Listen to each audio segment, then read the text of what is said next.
Okay, so I told you I would show you the print then cut.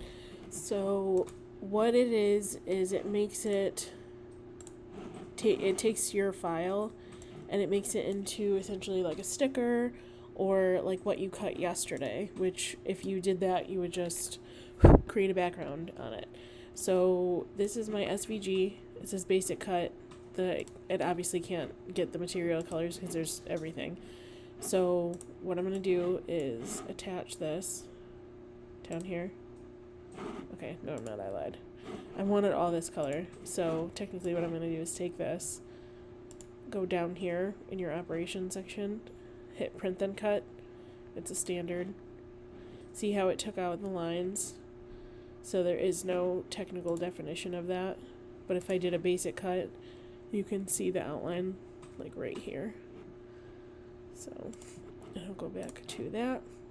Now I want to hit attach, because if not, all of this is just separately by itself, and Cricut will break it up into the colors that it's supposed to be with and put like colors on one mat together, and I don't want to do that. So I'm going to attach it. Now if I was doing something, I would be making this into a sticker. So what I would do is hit offset,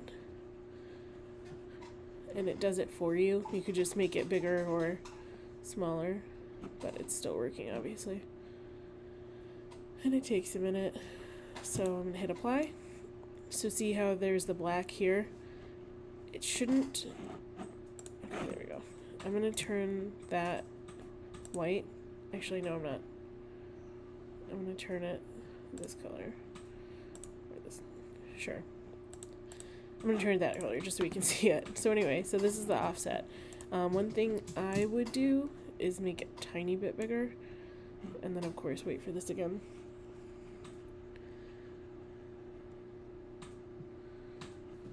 And eventually, okay, there we go.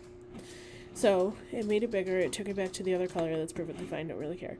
So I'm going to hit make it. And now it's going to take, and I noticed that it did take some of my other colors out, and that's fine. If I was doing something else, though, and I wanted those specific colors, I would just go back and change that image's color. This does take a little bit longer. I don't know why it's sorting it into 3 mats, but okay, I have to go back. So I'm going to do it again, where I'm going to attach everything together. Now it should all be one, because I just want one thing. And I'm sure that if it was a smaller image, not so much detail, not so much, so many different colors, it would probably be different. That's fine. Okay, see how it says preparing one mat, but it's still taking a while, which is fine. So what I'm trying to do is show you when it pops up here, it's not going to be like the normal Cricut cut mat that we can preview. It's going to have the lines right here. So it always does it on the 8.5 by 11, the letter size, because that's typically what the sticker and the print then cut is. When it prints, it'll have this on here, which is fine. I'm going to hit continue.